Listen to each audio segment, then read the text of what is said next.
When you forgive, you free yourself. He spent 15 years planning his revenge, but when he finally faced the man who destroyed his family, he said just 7 words that left everyone in tears.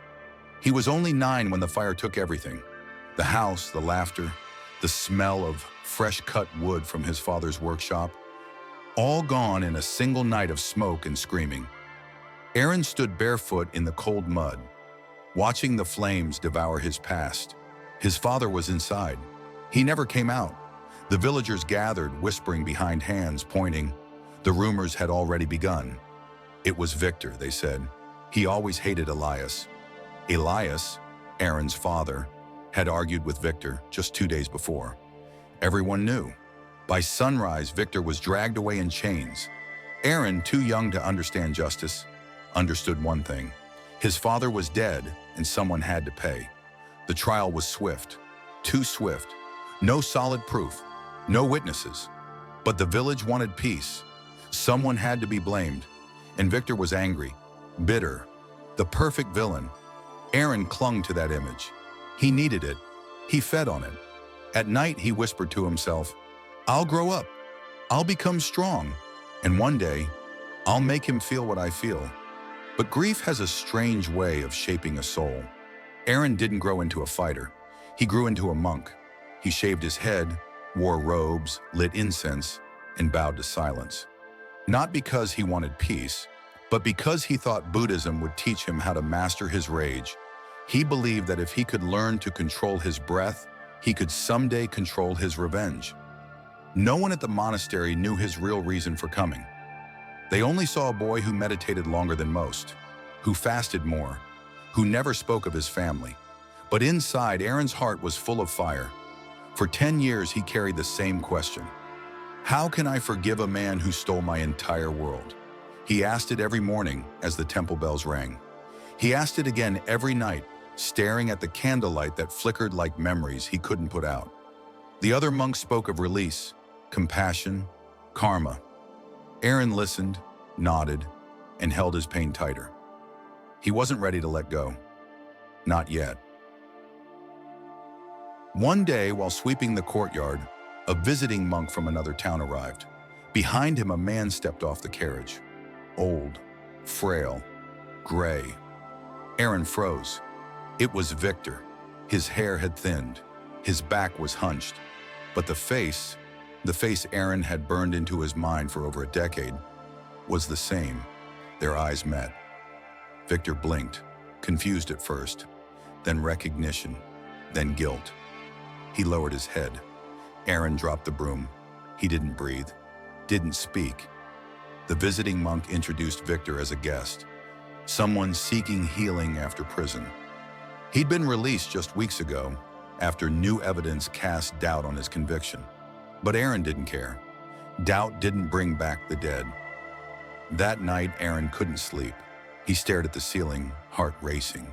He remembered his father's laugh, the way he sang while carving wood, the way he called Aaron my little lion. And then, he remembered the silence that followed the fire, the way no one held him, the way the village turned away after Victor's arrest, as if justice was done, as if grief had an off switch. Aaron sat up. He walked to the meditation hall. Empty, lit only by moonlight. He dropped to his knees before the statue of the Buddha and whispered, "Tell me how to forgive a man who destroyed my life, because I don't want to carry this anymore, but I don't know how to let it go." The next morning, Victor came to the garden where Aaron was tending the vegetables. Slowly, carefully, as if approaching a tiger, he said, "I know who you are. I've known since I saw your eyes, and I know I'm not welcome here. But before I die, I need to say this. I'm sorry." Aaron didn't respond. He kept digging, hands in the soil, eyes on the earth. Victor continued, "I didn't set that fire. I didn't kill your father, but I hated him. I envied him. I wished him ill. So maybe, even if I didn't light the match, part of me created the spark. And for that, I've been in prison far longer than 15 years. Aaron looked up, voice cold. "You had a choice. You could have spoken. You didn't." Victor's voice cracked. "I was scared. And when fear wins, people like me ruin lives." Then silence. Victor turned to leave. Aaron remained still, but inside something shifted. Because for the first time in years, his rage felt tired. It wasn't roaring anymore. It was just waiting. Waiting for him to decide. Would he hold on, or would he finally put it down? Aaron didn't sleep that night. He sat beneath the old Bodhi tree behind the temple, listening to the wind rustle the leaves like whispers from a past that wouldn't die. His heart was torn. He had waited 15 years for this. For the moment he could face the man who took everything from him. For the moment he could speak the words that burned in his chest like coals. And now that the moment had come, he didn't know what to say. He expected to feel powerful. Instead, he felt hollow. Victor's apology wasn't enough, but neither was his hate, so he sat in silence until the first light of dawn crept over the horizon. In the days that followed, Victor stayed at the monastery. He didn't speak much. He spent his mornings cleaning, his afternoons in prayer. He never looked directly at Aaron again. The monks treated him kindly. They didn't know the past. They only saw an old man trying to find peace. But for Aaron, every time he heard Victor's footsteps, something in him tensed. It was like a scar being touched. Invisible, but still aching. One evening, the head monk called Aaron aside. "You carry a heavy weight," he said. "But remember, forgiveness is not for the other person, it's for you. You can spend your whole life chaining someone in your mind, but you're the one who carries the key." Aaron said nothing. He bowed and left, but the words stayed. A week later, during a full moon ceremony, the villagers gathered at the monastery. Among them were elders, children, families, and to Aaron's surprise, a few old faces from his village. One of them recognized Victor. A hush fell over the crowd. "That's the man who killed Elias," someone whispered. Victor lowered his eyes. The tension in the air was thick. The ceremony began, but no one was really listening. All eyes were on Aaron, and Aaron was staring at Victor. He stood, his robe flowing in the breeze, his voice clear, even but heavy. "This man did not kill my father, at least not with his hands, but he hated him, and in his silence my father burned, and I was left with the ashes." Victor looked up, ashamed. Aaron continued, "For years I held the fire inside me. It fed my anger, but it also burned my joy. And now I am tired of being angry. I am tired of carrying a past that never changes." He paused. "You cannot undo the past. You cannot return my father. But today I choose to let go. Not because you deserve it, but because I no longer want to be a prisoner of pain." Victor's eyes filled with tears. He opened his mouth, but no words came, only silence. The head monk stepped forward and said, "Let this be the ceremony, not of death, but of release." The crowd bowed their heads. That night, Victor came to Aaron and placed a small wooden pendant in his hand. It was worn, chipped at the edges, but carved delicately, the symbol of compassion. "Your father made this," Victor said, barely above a whisper. "He gave it to me long before we argued, when we were still friends." Aaron stared at it. He hadn't seen his father's work in 15 years. Victor continued, "I kept it. Through every year in prison, it reminded me of the man I could have been." He turned away. Aaron stood motionless, pendant clenched in his palm. He didn't know what this was, forgiveness, healing, or simply exhaustion. But it felt like breathing after holding your breath for too long. Now let me ask you this. If someone shattered your world and then came back with trembling hands, would you forgive, not for them, for yourself? Or would you keep drinking the poison of hate, waiting for it to harm the other? Forgiveness is not forgetting. It's not saying it didn't matter. It's saying it mattered. It hurt. It changed me. But it will not define me anymore. Weeks passed.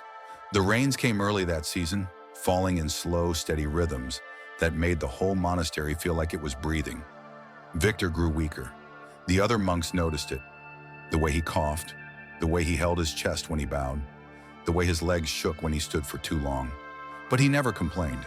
He spent his days sweeping leaves in the courtyard, sitting by the koi pond in silence and whispering mantras under his breath, as if asking the universe for one last chance to make things right.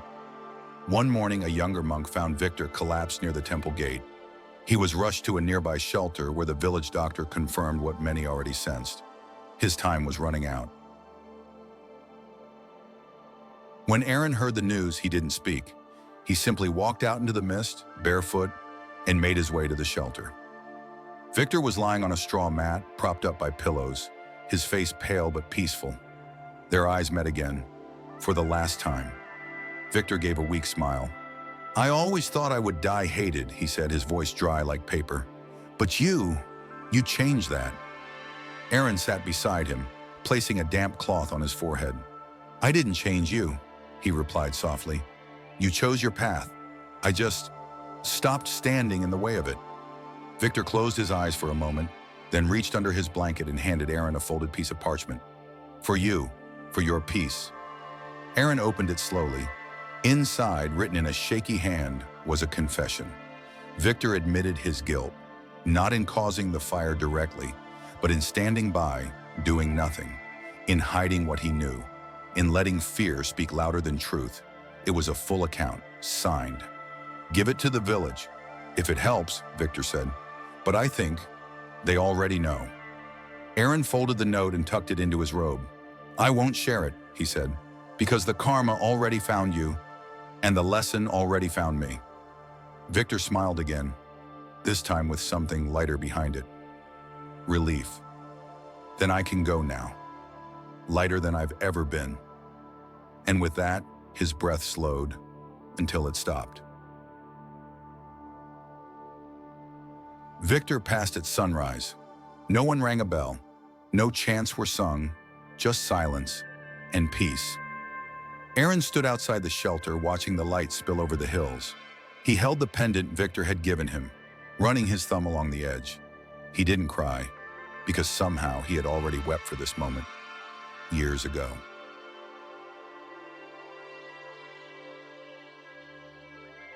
The next day, Aaron planted a Bodhi sapling near the temple. A small stone was placed beside it, unmarked. When asked why, he simply said, "Because forgiveness doesn't need a name, only a place to grow." The villagers respected his choice. Some began coming to the tree to sit, meditate, or just think.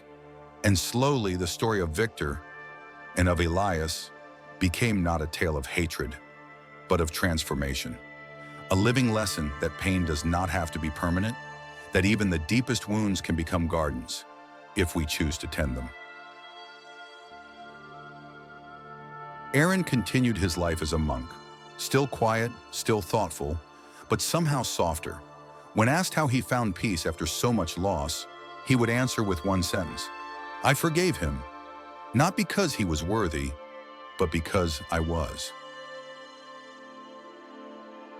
And now I ask you, if someone hurt you, deeply, unfairly, would you carry that pain for the rest of your life? Or would you dare to set it down, not for them, but for your own freedom? Would you forgive? Would you be free? Because when you forgive, you don't excuse the past.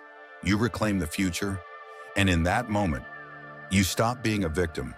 You become the healer of yourself and of the world.